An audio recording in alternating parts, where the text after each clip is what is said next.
which kind of brings us to the latest, the kind of main reason we are here and our collection for Moroso. And, you know, we wrote to Patrizia in June, and this was following, you know, we were kind of seeing the work that Moroso do, and we felt that out of all the Italian design companies, you know, I think we recognized the plurality and the diversity and the openness in the collection that Moroso were doing. And we really felt that maybe they will understand the work that we are doing, because it's not very pure, it's not kind of slick European design. And this kind of resulted, and you know, we had a very good meeting with them, and I think that, you know, in February, like 2 or 3 months before the fair, a bit late, yeah. You know, Patrizia came to London, and you know, and she saw the mattress, you know, one of the samples that I'd done previously, the cream one, and she said, "Right, done. This is what we're going to do," you know. And so we thought, right, we can't do one, let's do more, you know. So we created 4 pieces in a space of 3 weeks of very intense work with a workshop that I've known almost since I was a teenager in Ahmedabad. And I kind of always used to, when I was at college, my aunt almost adopted me, and, you know, she had this workshop doing beautiful things from Miyake and Hermes, and, you know, so I'd peek in and kind of want to do something, but somehow, you know, I wasn't studying textiles, you know, I had to do industrial design. And I kind of started the work with the fabrics, and you know, kind of still trying to find what's the best way to approach it. And then the opportunity came with this project to do a collection, and also in a way to find who is the person who's going to sell this product. Because in a way, as a designer, you know, you create work, but you need someone who can create a market for it, who can distribute it, who can tell the story, you know, and everything else. So Jonathan and I, we created these pieces as day beds, and combining fine craftsmanship in India with precise industrial manufacturing in Italy. Yeah. And the charpoy is ubiquitous piece of design that you see everywhere in India. You know, on the roadsides, used by sort of market vendors, or and I guess it used to be used by ladies of leisure who would sort of, you know, lounge around and, you know, issue commands, you know, to their servants. Yes. So it has this wonderful in itself. It has a wonderful sort of diverse, you know, applications within this country. So we thought it was a really good starting point for the project.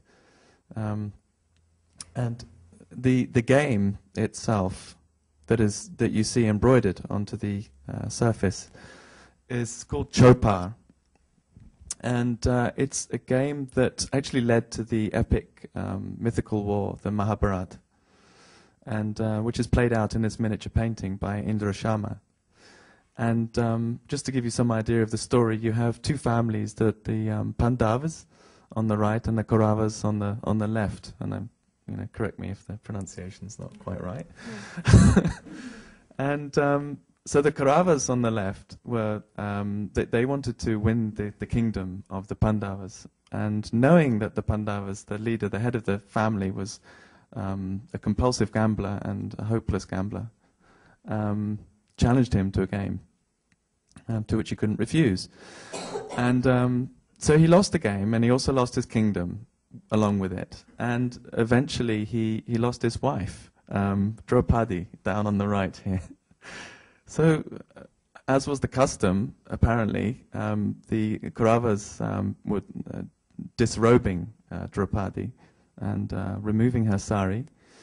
But Krishna, you can see, is up on the top right corner, comes to her aid and gives her eternal sari so that she doesn't lose her dignity. So just quite a nice story. And if we had more time, I'd tell you more stories, but on to the next. But along with the charpoys, you know, when we were doing the mattress, and in the workshop, there are around 50 people, and it was established in 1986 as a way for my aunt, she works a lot with, she works a lot in a way of empowering women, but empowering them in the way that they can stay within the community and still, work with the skills that they've got. And so she set up this workshop as a way to provide employment to women so that they can be self-sufficient. And so there are 50 people, I think 25 men and 25 women in the workshop. The women do the handwork, and the men are on the sewing machine.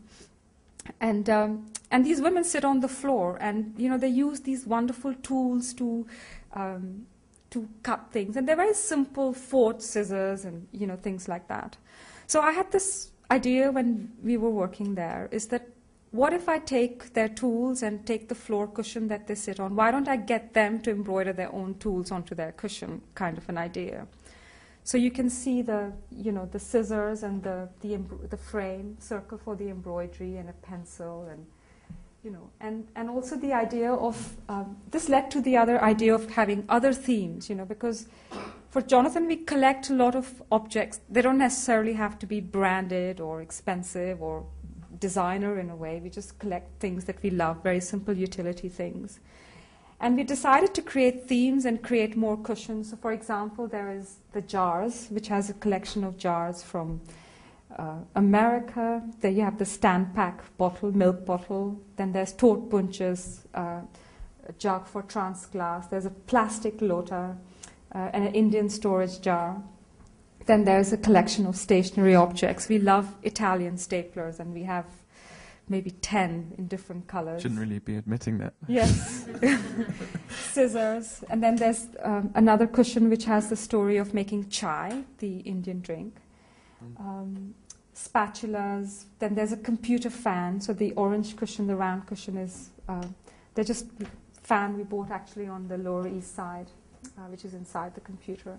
And just objects that we really, really love. So we created these cushions. And I think what I love is that these are very everyday objects, but they're so meticulously handcrafted onto these cushions. And of course, we got all the people that worked on the pieces, they embroidered their name on it. And we dated it as well. And it was this idea that how do you take something that is producible, is produced in numbers, but actually each one is unique, because each one is handmade and each one is dated. And at different points, different people work on it. So you have different names on it as well. And it kind of challenges our idea of what is craft, because craft, of course, in a lot of developed countries is a solitary activity. It's about expression. And whereas in places like India, craft is a method of production. It's done in communities. And it's very much an alive and living way of making things. So I think, in a way, it's possible because there are people who can make things very beautifully. And I think that brings us to the end of our show.